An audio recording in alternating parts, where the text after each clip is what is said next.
Bon, maintenant que votre figurine est prête, il va falloir l'assembler. Mais l'assembler ne veut pas forcément dire qu'il faut tout coller. Ah bon?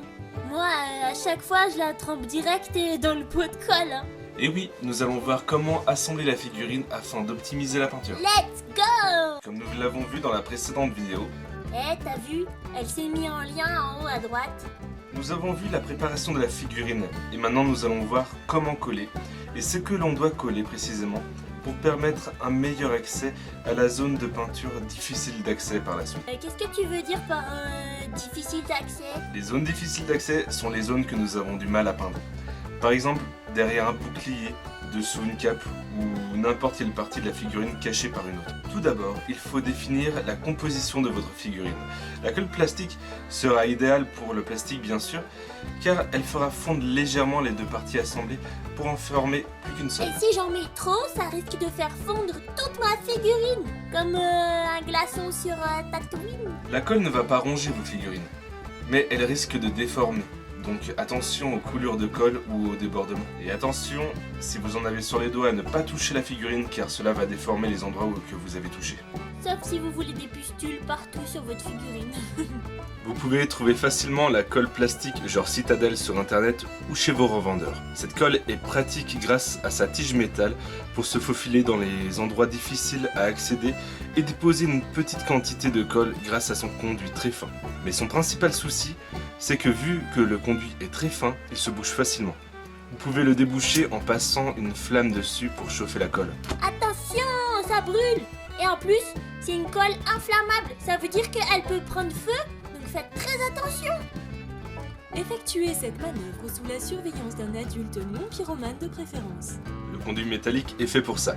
Ou vous pouvez passer un coup d'aérographe à la fin de chaque utilisation, mais le conduit se bouchera quand même au bout d'un moment. Une très bonne alternative est cette colle parfaite pour le plastique qui s'applique avec un pinceau très fin et qui apparemment colle beaucoup plus vite que la colle Citadel. En plus, on reste sur le thème de la peinture avec ce petit pinceau. Le lien de cette colle et tout le matériel que j'utilise est en description. Si vous voulez coller deux parties plastiques déjà peintes, je vous conseille la superglue, car la colle plastique risque de faire fondre le plastique et entraîner des coulures ou des déformations, ce qui risque d'être vraiment pas beau. En résumé, pour deux parties plastiques non peintes, c'est bien d'avoir de la colle à plastique. Mais pour deux parties plastiques déjà peintes, il vaut mieux prendre de la glue. Sinon, ça ferait tout fondre.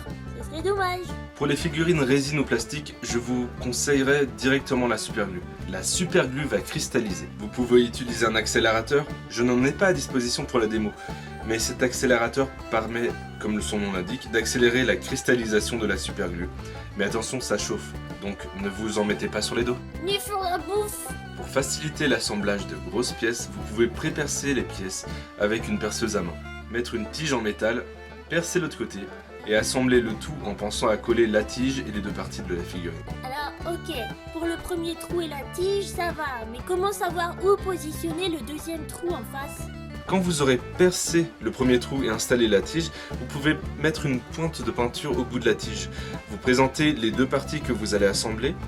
La pointe de peinture sera reportée sur l'autre partie et vous pourrez donc percer là où il y a le point. Pas bête, l'adepte.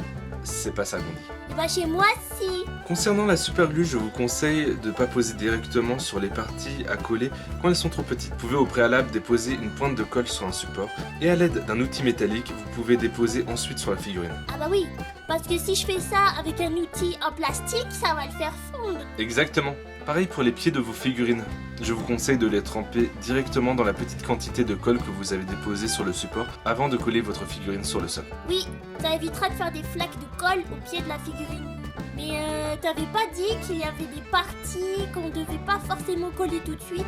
Oui, c'est ça. Par exemple, sur cette figurine-là, si nous mettons directement les bras, cela sera plus difficile d'accéder au buste de la figurine.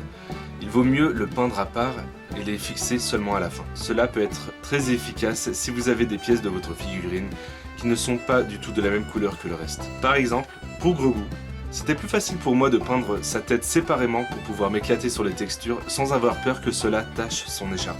Il est trop mignon. Voilà, votre figurine est maintenant assemblée.